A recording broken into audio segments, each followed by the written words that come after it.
Good morning students. हम अर्थशास्त्र के क्लास +2 के सेकंड लेसन उपभोक्ता व्यवहार के सिद्धांत के बारे में पढ़ रहे हैं। इससे पहले हमने अपनी एक वीडियो अपलोड की है, उसमें हमने उपभोक्ता के व्यवहार के सिद्धांत को समझने से पहले यूटिलिटी का अध्ययन किया। तो अब हम एक कर्व के माध्यम से और तालिका के माध्यम से एक वस्तु की विभिन्न मात्राओं के उपभोग से प्राप्त सीमांत और कुल उपयोगिता के मूल्य के बारे में जानेंगे कि वो जो है उनकी स्थिति किस तरह से रहती है। तो सबसे पहले हम एक तालिका के माध्यम से समझ रहे हैं। सबसे पहले तालिका में है इकाई यानी कि यूनिट, वस्तु की मांगी गई मात्रा।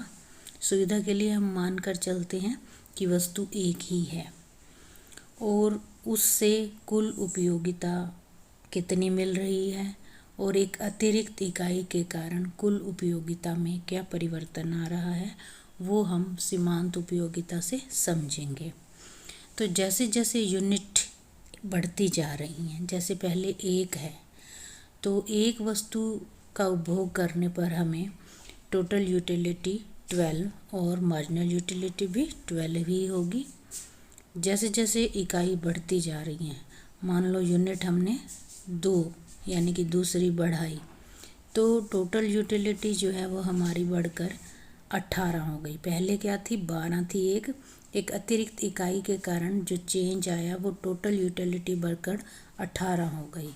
तो मार्जिनल यूटिलिटी जैसे हम पहले भी बता चुके हैं कि एक अतिरिक्त इकाई में चेंज आने से टोटल यूटिलिटी में जो परिवर्तन आया है तो वो हम माइनस करके निकालते हैं, जैसे कि 18 - 12 = 6। इसी तरह जब इकाई 3 करेंगे तब हमारी टोटल यूटिलिटी बढ़कर 22 हो गई है, जबकि मार्जिनल यूटिलिटी कम होकर 4 हो गई है। जैसे जैसे इकाई बढ़ रही हैं टोटल यूटिलिटी बढ़ रही है, बट मार्जिनल यूटिलिटी कम हो रही है, क्योंकि जैसे जैसे वस्तु की इकाइयाँ हमारे पास बढ़ती जाती हैं उसकी जो वैल्यू है, मूल्य है, वो कम होता जाता है। मतलब वो हमारे लिए जो है वो कम ज़रूरी हो जाती है। जैसे कोई चीज़ हमारे पास बहुत ज़्यादा मात्रा में हो जाती है तो हमारे लिए उसकी कोई वैल्यू नहीं रहती। अब आप देख रहे हैं 4th और 5th, जब इकाई में परिवर्तन आया है लेकिन टोटल यूटिलिटी में कोई परिवर्तन नहीं आया। 4th पर भी 24 है और 5th पर भी 24 है, यानी कि मार्जिनल यूटिलिटी जो है वो 0 हो चुकी है। और उसके बाद भी अगर हम वस्तु का उपभोग करते हैं, जैसे हमने 6 जो है इकाई जब ली, तो हमारी टोटल यूटिलिटी जो है वो कम हो गई, यानी कि 22 हो चुकी है और मार्जिनल यूटिलिटी यहाँ पर नेगेटिव हो जाएगी, यानी कि अतिरिक्त इकाइयाँ बढ़ाने पर जो है उसके साइड इफ़ेक्ट, मान लो हमें भूख लगी है, हम पहले ही रोटी खाते हैं तो हमारी टोटल यूटिलिटी उसमें बहुत ज़्यादा होती है, हमें मैक्सिमम सेटिस्फेक्शन मिलती है। जैसे जैसे क्वांटिटी बढ़ाते जा रहे हैं एक समय आता है कि हमारी भूख बिल्कुल मर जाती है और हमारा पेट भर चुका होता है, उसके बाद भी अगर हम वो खाना खाते रहते हैं तो उसके नेगेटिव इफ़ेक्ट देखने को मिलते हैं। तो हम इस उदाहरण से भी इस बात को समझ सकते हैं। तो हमने देखा कि जो मार्जिनल यूटिलिटी जो है वो 0 भी हो जाती है, नेगेटिव भी हो जाती है, लेकिन टोटल यूटिलिटी जो है वो 0 नहीं होती है, वो कम होती जाती है। तो अब इसी को ही हमने एक कर्व के माध्यम से भी समझा है। देखो, आप देख सकते हैं जो डॉट वाली लाइन है वो मार्जिनल यूटिलिटी की लाइन है और जो सीधी जो है लाइन है, डार्क वाली लाइन है, वो हमारी टोटल यूटिलिटी है। तो टोटल यूटिलिटी जो है वो बढ़ती जा रही है। उसके बाद एक मैक्सिमम पॉइंट पर पहुंचने के बाद, वो मैक्सिमम पॉइंट 5 इकाई है, उसके बाद वो जो है वो कम होनी शुरू हो गई है। और यहाँ से हम देख रहे हैं कि मैक्सिमम इकाई 5 लेने पर, क्योंकि टोटल यूटिलिटी कम हो गई है, तो मार्जिनल यूटिलिटी जो है वो नीचे की तरफ चली गई है, यानी कि नेगेटिव हो गई है। तो यहाँ से हमें ये पता चलता है कि जो हमारी मार्जिनल यूटिलिटी है वो मैक्सिमम पॉइंट पर पहुंचकर शून्य हो जाती है, और उसके बाद भी अगर हम अतिरिक्त इकाई लेते रहते हैं तो टोटल यूटिलिटी जो है वो कम होगी और मार्जिनल यूटिलिटी जो है वो हमारी नेगेटिव हो जाती है। तो बहुत ही आसान तरीके से देखो हम समझ सकते हैं, और हमें इससे जो है पता चल रहा है कि टोटल यूटिलिटी और मार्जिनल यूटिलिटी का रिलेशनशिप क्या है। तो आगे अगर एकल वस्तु की दशा में हमारा जो मांग वक्र है वो किस तरह से होगा, वो हमें हास्यमान उपयोगिता नियम से पता चलता है। कोई भी वस्तु है उसके मांग वक्र का हम गणनावाचक विश्लेषण के द्वारा भी बना सकते हैं। मांग क्या है या मांग वक्र क्या है? वो वस्तु की मात्रा जिसे एक उपभोक्ता द्वारा दिए गए वस्तु मूल्य और आय पर खरीदने के लिए इच्छुक और समर्थ है, उसे उस वस्तु की मांग कहते हैं। मतलब कोई भी उपभोक्ता है जिस मूल्य पर अपनी इनकम को खरीदने के लिए खर्च करने के लिए तैयार है, तो वो उसकी मांगी गई मात्रा कहलाएगी। वस्तु X की जो मांग है वो X वस्तु की स्वयं की कीमत के अलावा अन्य वस्तु की कीमत पर भी निर्भर करती है, क्योंकि कंपैरेटिवली अगर अन्य वस्तु जो है वो महंगी है तो हम उस वस्तु की डिमांड करते रहते हैं। जैसे फॉर एग्जांपल पेस्ट है, मार्केट में कई तरह की अवेलेबल है, तो हम दो पेस्ट की कंपेयर कर सकते हैं। मान लो कोलगेट है, सिबाका है, अगर हमें कंपैरेटिवली कोलगेट सस्ती मिल रही है तो हम उसकी मांग को बढ़ा सकते हैं, और अगर सिबाका के रेट ज़्यादा हैं तो हम उसकी मांग बढ़ाएंगे कोलगेट की। तो इस तरह से अन्य वस्तु की कीमत का भी उसके ऊपर प्रभाव पड़ता है, और साथ ही उपभोक्ता की इंटरेस्ट का भी प्रभाव पड़ता है।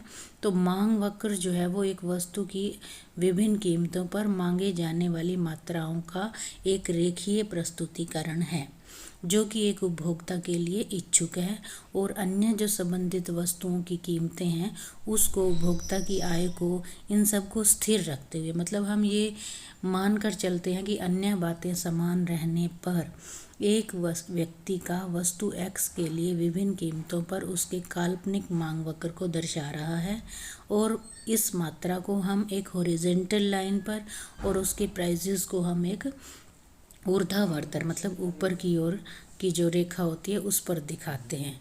तो यहाँ पर भी आप एक चित्र से देख रहे हो कि जैसे जैसे कीमत जो है वो बढ़ती जा रही है, कीमत के बढ़ने पर जो है वो मांग की जो मात्रा है वो कम होती जाती है, और कीमत के घटने पर मांगी गई मात्रा जो है वो बढ़ जाती है।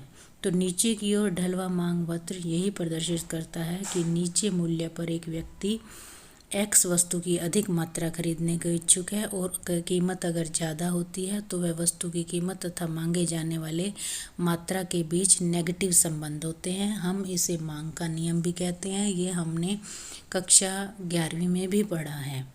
नीचे की ओर ढलवा जो मांग वक्र है उसका मांग वक्र का स्पष्टीकरण ह्रासमान सीमांत उपयोगिता के विचार पर आधारित है। ह्रासमान मतलब घटती हुई मार्जिनल यूटिलिटी का विचार, क्योंकि हम ऊपर अध्ययन कर चुके हैं कि जैसे जैसे वस्तु की इकाइयाँ हम बढ़ाते जाते हैं हमारी मार्जिनल यूटिलिटी जो है वो घटती जाती है, और घट वो जीरो भी हो जाती है। इससे पता चलता है कि हम जैसे जैसे वस्तु की इकाइयाँ बढ़ाते हैं तो हमारे पास उसमें यूटिलिटी कम होती जाती है।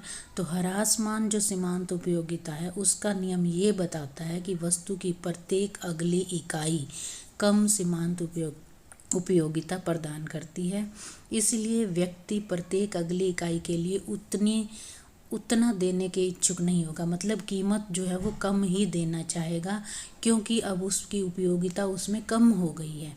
इसी कारण मांग वक्र नीचे की ओर ढलवा वक्र होता जाता है। X वस्तु की ₹40 प्रति इकाई कीमत पर व्यक्ति की X वस्तु की 5 इकाइयों की मांग थी। ये हम एक उदाहरण से समझा रहे हैं। और वस्तु की जब छठी इकाई 5वीं इकाई से कम इम्पोर्टेंस होगी, व्यक्ति छठी इकाई को तभी खरीदेगा जब वो जो है कीमत 40 रुपये से कम हो जाएगी। अतः ह्रासमान सीमांत उपयोगिता का नियम यह स्पष्ट करता है कि जो मांग वक्र है वो नेगेटिव दाम क्यों होता है, मतलब हम उसकी कीमत कम क्यों देना चाहते हैं, क्योंकि उसमें हमारी यूटिलिटी कम हो गई है। तो ये था गणनावाचक विश्लेषण के द्वारा हमने ह्रासमान उपयोगिता, सीमांत उपयोगिता का हमने अध्ययन किया। आगे हम क्रमवाचक उपयोगिता विश्लेषण के बारे में जानेंगे।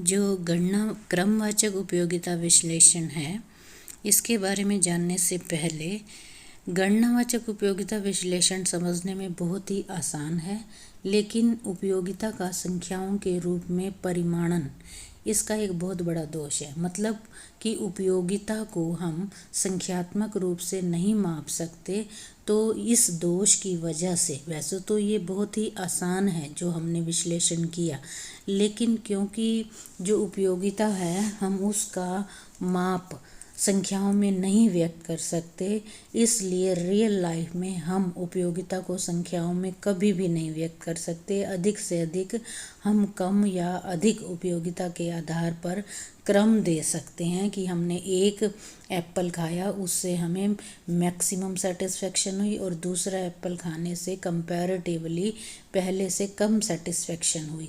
तो इस तरह से हम बता सकते हैं, लेकिन संख्याओं में उस यूटिलिटी को नहीं मापा जा सकता। इसलिए जो गणनावाचक उपयोगिता विश्लेषण है उसमें कमियां या दोष दिखाई देते हैं। यद्यपि वह विभिन्न उपभोक्ता बंडलों को क्रम देता है, लेकिन क्रमवाचक उपयोगिता विश्लेषण जो है ना, वो और ज़्यादा इसके अंदर प्रारंभिक बिंदु है।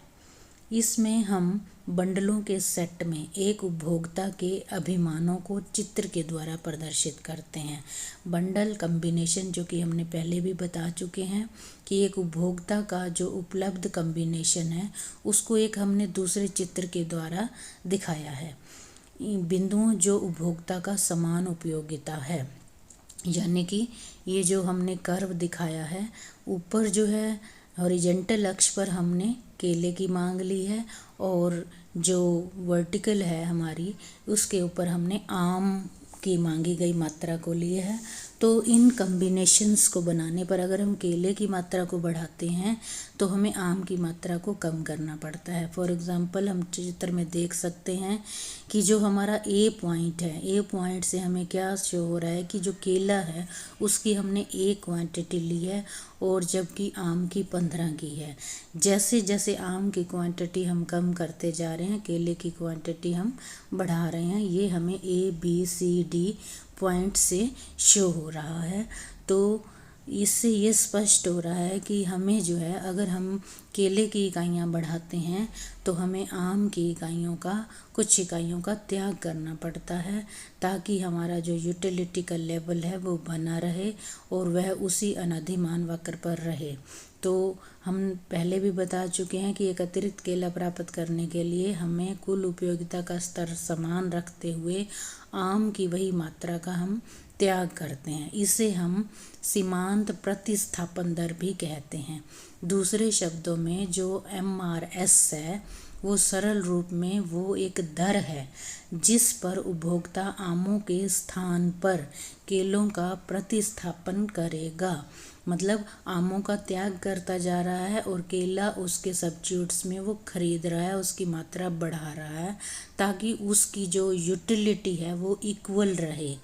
तो इसलिए हम कह सकते हैं MRS is equal to change in Y divided by change in X, यानी कि Y और X हमने जो आम और केला हैं इनको माना है कि Y जो है वो आम है और X जो है वो केला है। इस तरह से भी हम इसे समझ सकते हैं।